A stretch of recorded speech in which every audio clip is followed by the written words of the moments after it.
Hello students, we'll start with the 6th unit, large sample test. Now we have been dealing with in our previous chapter about statistical inference, where we talked about the alternative hypothesis, null hypothesis and all, and in this unit we'll see something called as large sample tests. Now the tests based on large samples are called large sample tests. Here, tests are based on normal distribution because sampling distribution of large samples n greater than or equal to 30 approaches normal distribution. So here basically large samples are samples more than 30, n greater than or equal to 30. Our sample size will be greater than or equal to 30. Here the test procedure. Now for this large sample test, there are some following steps which we have to go through. So the test procedure contains following step. The first step is setting up of null hypothesis. Now in the previous unit we had discussed what is null hypothesis. Null hypothesis is the hypothesis which is being tested for a possible rejection under the assumption that it is true. Always when we have to do a test, first we take a null hypothesis. Now the null hypothesis is being tested, whether it is whether the null hypothesis is true, or we bring up an alternative hypothesis. Then we do the testing and we come to the conclusion. So the first step in this test procedure is setting up the null hypothesis H0. The second step is setting up of an alternative hypothesis. And what is alternative hypothesis? Alternative hypothesis is the hypothesis which is accepted when the null hypothesis is rejected. Okay, so alternative hypothesis will basically be the complementary to the null hypothesis. Now if we take for an example, last time when we discussed of the factory which produces a packet of chips, if the null hypothesis was the average weight of the packet of chip was 5 gram, if that was the null hypothesis, then the alternative hypothesis was the average weight of the one packet of chip is not equal to 5 gram. So this alternative hypothesis will be basically the complementary of the null hypothesis. And the null hypothesis is being tested for a possible rejection under the assumption that it is true. We assume that it is true, but we'll do some test, we'll take some samples and we do some test, and then we'll see whether it is rejecting or we are accepting. And the third step is computation of test statistic under H0. That we have to, by this formula is relevant statistic minus hypothetical value divided by standard error. And the fourth step is depending on H1, depending on the alternative hypothesis and alpha. And in the previous class we had discussed what is alpha, that is size of the test and level of significance is called as alpha. And what is alpha?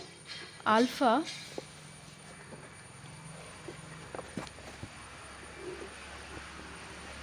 is basically the probability of rejecting H0 when it is true. So the probability of rejecting the null hypothesis when it is true is called the size of the test, which is denoted by alpha. So the fourth step is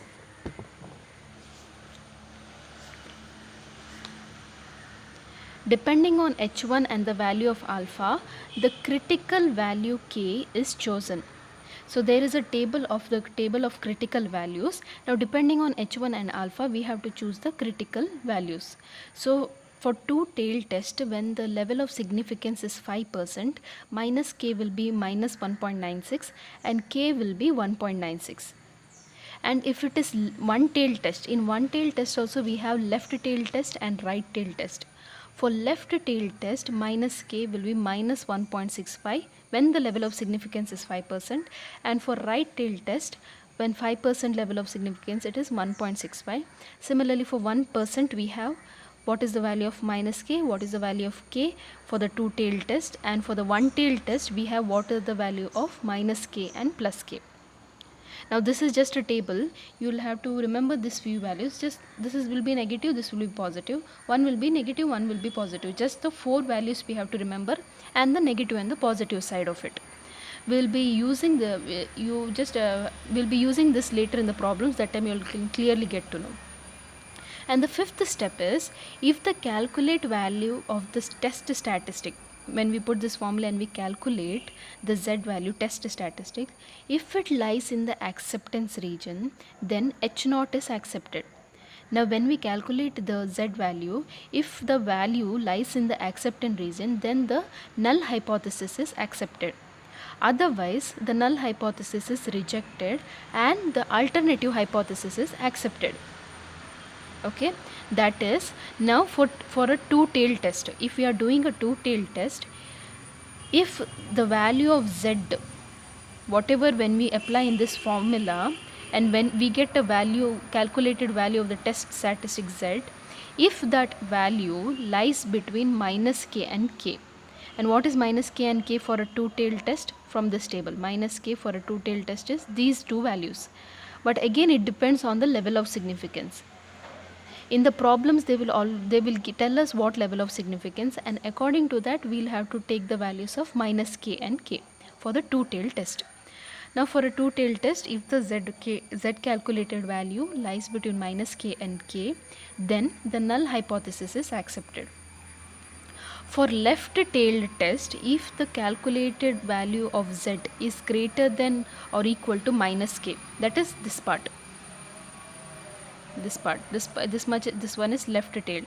If the calculated z value is greater than or equal to minus k, then null hypothesis is accepted.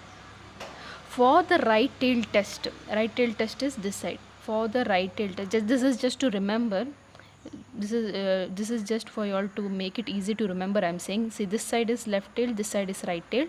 When you put it together, it will become two-tailed test.